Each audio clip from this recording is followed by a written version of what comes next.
सही बच्चों को नमस्कार। मेरा नाम जगदीश सोलंकी और आप देख रहे physics bye Jagdish Solanki YouTube channel. इस चैनल में आप सभी का स्वागत है। बच्चों, हम शोषण पढ़ेंगे जिसको हम ब्रीथिंग कहते हैं। और ये शोषण जो होता है कितने प्रकार का होता है उसके डिफरेंस देखेंगे, दोनों टाइप्स के। और तो शोषण क्या होता है, सबसे पहले हम शोषण की परिभाषा देते हैं। शोषण में सामान्यतः अपन देखते हैं कि ऑक्सीजन हम ग्रहण करते हैं और कार्बन डाइऑक्साइड को बाहर निकालते हैं। सामान्यतः जो हम देखते हैं शोषण में क्या करते हैं कि हम ऑक्सीजन को ग्रहण करते हैं और कार्बन डाइऑक्साइड को बाहर निकालते हैं, तो ये क्रिया कहलाती है शोषण।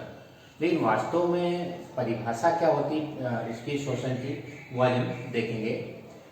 तो शोषण जो होता है कि भोजन से ऊर्जा प्राप्त करने की एक विधि होती है, उस विधि को हम शोषण कहते हैं।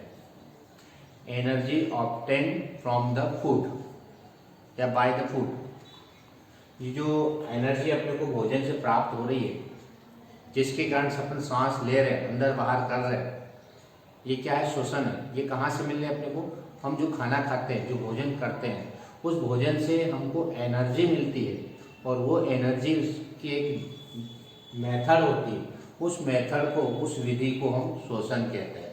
तो शोषण वास्तव में क्या होती है कि जो हम भोजन खाते हैं या भोजन करते हैं, तो भोजन से अपने को एनर्जी मिलती है और वो एनर्जी प्राप्त करने की जो विधि होती है, उस विधि को हम शोषण कहते हैं। सामान्यतः अपन क्या कहते हैं, हम ऑक्सीजन लेते हैं और कार्बन डाइऑक्साइड गैस बाहर निकालते हैं। लेकिन वास्तव में हम ले क्यों रहे, दे क्यों रहे? तो ये क्या, हमारे पास एनर्जी है। यदि अपने पास एनर्जी नहीं होगी तो हम ये क्रिया नहीं करेंगे और हम जीवित भी नहीं रह पाएंगे यदि शोषण नहीं होगा, तो एनर्जी नहीं होगी। तो पहले तो अपने को ध्यान रखना चाहिए शोषण किसको कहेंगे। तो भोजन से प्राप्त ऊर्जा प्राप्त करने की एक विधि होती है और उस विधि को हम शोषण या ब्रीथिंग कहते हैं। और ये इसके 3 स्टेप्स में पूरी होती है शोषण की क्रिया। तो सबसे पहले स्टेप हम देखेंगे, कोशिकाओं में ऑक्सीजन का अंतर्ग्रहण। जो कोशिकाएं होती है हमारे बॉडी के अंदर, कोशिकाएं होती है, जब हम खाना खाते हैं, खाना खाने के बाद हमारे पास में जो पाचन होता है उसका, तो उसके लिए ऑक्सीजन की ज़रूरत पड़ती है। हम वायुमंडल से हम ऑक्सीजन लेते हैं और ऑक्सीजन लेने के बाद जो पाचन होता है, हमारे पास डाइजेशन होता है, उस ऑक्सीजन की उपस्थिति में हमारा जो होता है पाचन होता है। और वो पाचन जो होता है, उस पाचन के कारण से जो शोषण होता है, वो जो ऑक्सीजन की उपस्थिति में होगा उसको हम वायलिंग या ऑक्सीडेशन, ऑक्सीशोषण कहेंगे, उसको एरोबिक कहेंगे।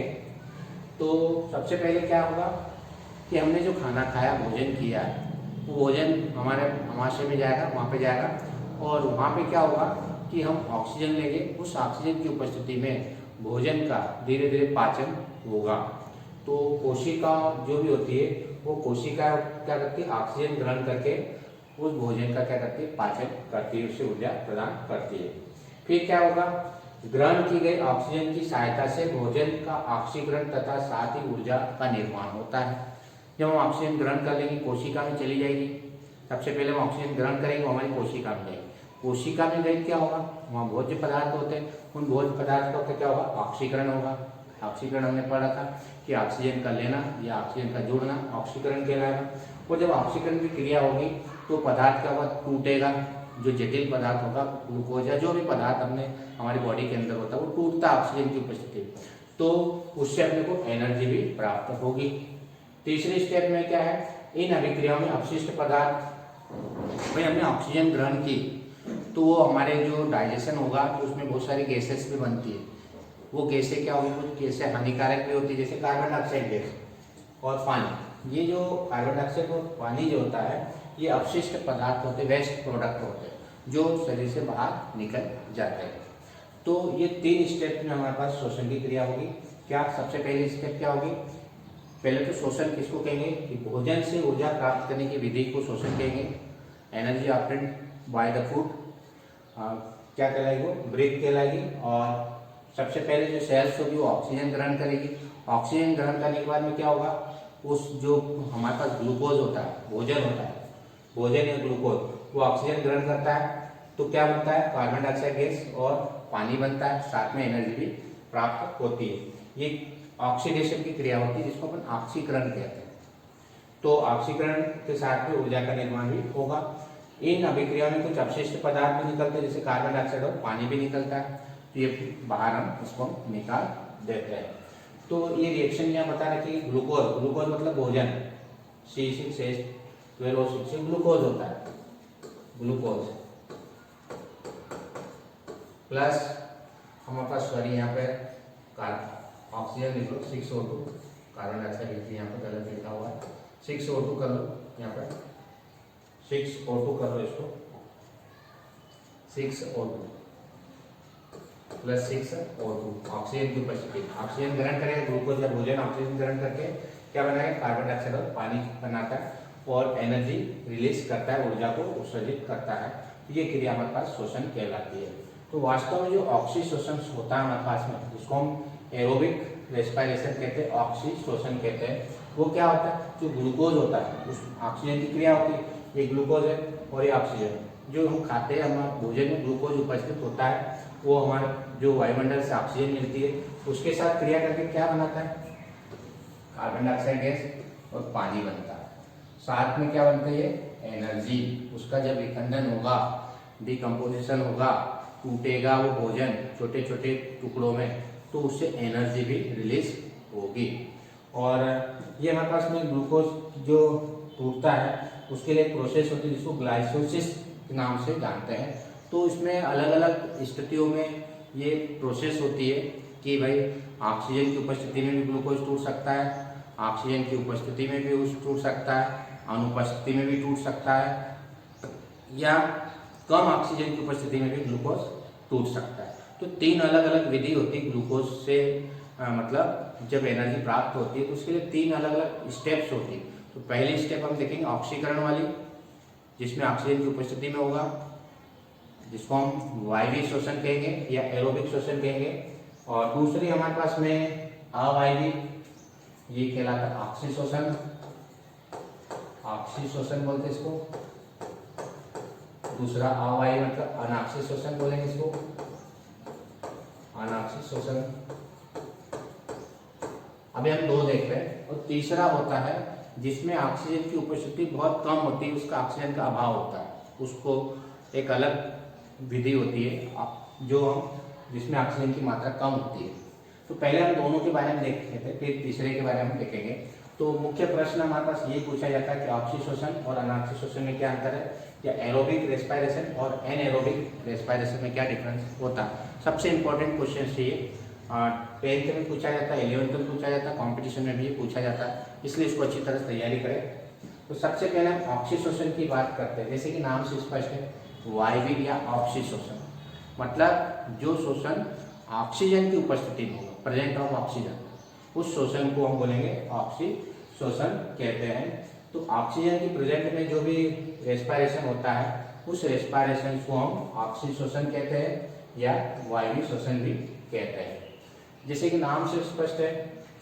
और अनाक्षी श्वसन, तो अनाक्षी श्वसन में क्या होगा, ऑक्सीजन की एब्सेंट होगा, ऑक्सीजन प्रेजेंट नहीं होगी, तो उस क्रिया को या उस श्वसन को, रेस्पिरेशन को हम अवायवीय क्रिया या हमारे पास अनाक्षी श्वसन कहते हैं। तो पहले तो अपने पता होना चाहिए कि ऑक्सी श्वसन का मतलब जो ऑक्सीजन की उपस्थिति में होती है, जिसको हम वायवीय श्वसन भी कहते हैं। वायु मतलब वायु की उपस्थिति में होती है, इसलिए उसको वायवीय भी नाम दे दिया। एरोबिक जो प्रेजेंट ऑक्सीजन की उपस्थिति में होगी।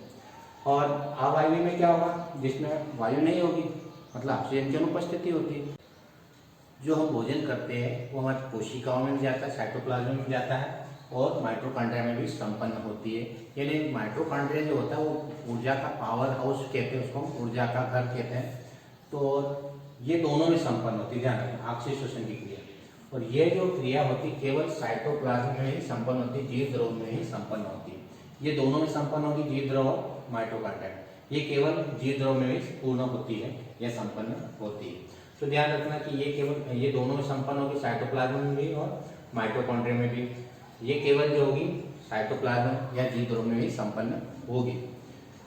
तीसरा हमने लिखा कि इस क्रिया में ग्लूकोज का पूर्ण ऑक्सीकरण होता है। देखो माइटोकॉन्ड्रिया जो होती है, माइटोकॉन्ड्रिया जो होता है उसमें एनर्जी बहुत ज़्यादा रिलीज होती है, अपने पढ़ रखा है कि उसको पावर हाउस कहते हैं, बिजली का घर कहते हैं। बहुत ज़्यादा ऊर्जा उत्पन्न होती है उसमें। तो वो ज़्यादा ऊर्जा होने के कारण से जो ग्लूकोज हम हमारे बॉडी में गया उसका क्या कर देता है, पूर्णतः ऑक्सीकरण कर देता है, उसको डिकम्पोज कर देता है, पूरा तोड़ देता है। तो माइटोकॉन्ड्रिया होने के कारण से इसमें जो ग्लूकोज का होता है वो पूर्ण ऑक्सीकरण हो जाता है, पूरा डिकम्पोज हो जाता है। इसमें माइटोकॉन्ड्रिया उपस्थित नहीं होता है, इसलिए पूर्ण ऑक्सीकरण नहीं होता है, क्योंकि एनर्जी इतनी मिल नहीं पाती, इसमें कम एनर्जी रिलीज होती है। इसमें ज़्यादा एनर्जी रिलीज होती है, इसलिए पूरी तरह से ऑक्सीडेशन हो जाता है, टुकड़ों में टूट जाता है। फिर इस क्रिया में CO2 और H2O बनता है। देखो, जब हमने पढ़ा था कि जब भी ऑक्सीडेशन की क्रिया होती है तो कार्बन डाइऑक्साइड और पानी बनता है। पिछली रिएक्शन हमने लिख रखी है यहाँ पर, ये हमारे पास में कहा कि ग्लूकोज ऑक्सीजन के साथ क्रिया करते तो कार्बन डाइऑक्साइड और पानी बनाता है। तो ये जो क्रिया में जो हमारे पास में रिएक्शंस होगी कि अंतिम उत्पाद जो लास्ट स्टेप पे जो बनेगा वो क्या होगा, हमारे पास कार्बन डाइऑक्साइड और पानी बनता है, जो कि वेस्ट प्रोडक्ट के रूप में अपन बाहर निकालते हैं। और इस क्रिया में एल्कोहल और CO2 बनती है, ये ध्यान रखना, CO2 दोनों में बनती है, लेकिन इसमें एल्कोहल बनता है, ध्यान रखना, और इसमें पानी बनता है। तो एल्कोहल थोड़ा विषैला होता है, ये क्रिया थोड़ी विषैली होती है, कम विषैली होती है कह सकते हैं, इसमें विषैलापन नहीं होता है। तो इस क्रिया में क्या होता है हमारे पास में कि जो कार्बन डाइऑक्साइड जो बनती है, इसमें कार्बन डाइऑक्साइड और पानी बनेगा, ध्यान रखना, क्या बनेगा, ब्रेक किसमें होगा, ये वाटर और कार्बन डाइऑक्साइड में ग्लूकोज, जो ग्लूकोज लिया है हमने वो ग्लूकोज कार्बन डाइऑक्साइड और पानी में विघटित हो जाता है, ब्रेक हो जाता है। और इस क्रिया में एल्कोहल क्या बनाएगा, वो एल्कोहल, एथिल एल्कोहल जो जिसको हम कहते हैं, और कार्बन डाइऑक्साइड बनती है। एक अणु में 38 ATP अणु मुक्त होते हैं, ध्यान रखना, 38 ATP अणु जो होते हैं रिलीज होते हैं। यानी कहने का मतलब जो होती है इसमें ज़्यादा एनर्जी प्राप्त होती है, और इसमें 2 अणु ही मुक्त होते हैं, ग्लूकोज के एक अणु में 2 ATP अणु मुक्त होते हैं। माइटोकॉन्ड्रिया क्या करता है कि एक तरह से कह सकते हैं कि इसमें पूर्ण ऑक्सीकरण होता है, ऑक्सीशोषण है, इसमें अपूर्ण ऑक्सीकरण होता है, और साथ में एनर्जी, माइटोकॉन्ड्रिया में एनर्जी अधिक होती है, इसलिए पूर्ण ऑक्सीकरण होने के साथ साथ में 38 ATP अणु मुक्त करता है। और इस क्रिया में ग्लूकोज के एक अणु में 2 ATP अणु मुक्त होती है। ग्लूकोज के एक अणु के पूर्ण ऑक्सीकरण से 673 किलो कैलोरी एनर्जी मुक्त होती है, ध्यान रखना, 673 किलो कैलोरी एनर्जी रिलीज होगी एक अणु का डिकम्पोज होने से, ऑक्सीडेशन होने से, टूटने से। 673 किलो कैलोरी एनर्जी जो होती है वो क्या होती है, रिलीज होती है। इसमें बहुत कम होती है क्योंकि पूर्ण ऑक्सीकरण नहीं होता है, केवल 21 किलो कैलोरी एनर्जी रिलीज होगी एक ग्लूकोज के अणु के ऑक्सीडेशन से। एक ग्लूकोज के ऑक्सीडेशन से 21 किलो कैलोरीज एनर्जी रिलीज होगी, इसमें 673 किलो कैलोरी एनर्जी मुक्त होती है। तो इस प्रकार से दोनों में डिफरेंस अपने को मालूम होना चाहिए। ऑक्सीशोषण किसको कहेंगे, जो ऑक्सीजन की उपस्थिति में होता है। अनाक्सी किसको कहेंगे, जो ऑक्सीजन के ऑक्साइड में होगा, अनुपस्थिति में होगा। इसमें कोशिका द्रव, माइटोकॉन्ड्रिया दोनों में संपन्न होती है क्रिया। ये केवल जो होती है किसमें होती है, जीव द्रव में होती है, साइटोप्लाज्म में होती है। ये क्रिया ग्लूकोज का पूर्ण ऑक्सीकरण होता है, इसमें पूर्ण ऑक्सीकरण नहीं होता है। इसमें अंतिम उत्पाद, लास्ट प्रोडक्ट या फाइनल प्रोडक्ट CO2 और H2 होता है, अंतिम उत्पाद। इसमें एल्कोहल और CO2 बनते हैं। इसमें क्रिया में ग्लूकोज के एक अणु में 38 ATP एनर्जी रिलीज होती है, इसमें 2 ATP एनर्जी रिलीज होगी। और एक अणु जब टूटता है, ऑक्सीडेशन होता है, 673 कैलोरी एनर्जी को रिलीज करता है, और इसमें 21 किलो कैलोरी ऊर्जा को मुक्त करता है। अब आप पूछोगे कि एग्जाम्पल क्या ऑक्सीशोषण के, तो हम जो करते हैं, मानव या जानवर जितने भी, वो सब ऑक्सीशोषण की क्रिया ही करते हैं। जितने भी मैमल्स होते हैं, जो हायर ऑर्गेनिजम्स होते हैं, जिसमें मैमल्स भी आ गए हमारे पास है, तो वो जो मैमल्स होते हैं, या हम कह सकते हैं मानव जीवन, और जितने भी जानवर होते हैं और पेड़ पौधे होते हैं, ये जो क्रिया होती है ऑक्सीजन की उपस्थिति में ही होती है। और अनऑक्सीशोषण किसमें होता है, जैसे बैक्टीरिया, सूक्ष्म जीवाणु, ईस्ट, अमीर, एस्केरिस, ये कुछ छोटे छोटे जीव जंतु होते हैं, छोटे छोटे बैक्टीरिया होते हैं, जिसमें ये क्रिया में संपन्न होती है अनऑक्सीशोषण की। तो इस प्रकार से दोनों में डिफरेंस अपने को मालूम होना चाहिए। एक मैंने बताया कि ऑक्सीजन के अभाव में भी क्रिया होती है शोषण की। वो क्रिया में क्या होता है कि जो ग्लूकोज होता है, वो ग्लूकोज पहले पायरुविक अम्ल में टूटता है। ग्लूकोज किसमें टूटता है, पायरुविक अम्ल में टूटता है, ध्यान रखना। ग्लूकोज हमेशा जो होता है वो पायरुविक अम्ल में टूटेगा, और ये पायरुविक अम्ल में टूटने के बाद जब अपन ज़्यादा दौड़ते हैं, जब ज़्यादा दौड़ते हैं तो हमारी मांसपेशियाँ कभी कभी खींचा जाती है। क्यों खींचा जाती है? क्योंकि ऑक्सीजन इतनी मिल नहीं पाती, तो वो उस स्थिति में वो लैक्टिक अम्ल में बदल जाता है। ध्यान रखो, लैक्टिक अम्ल,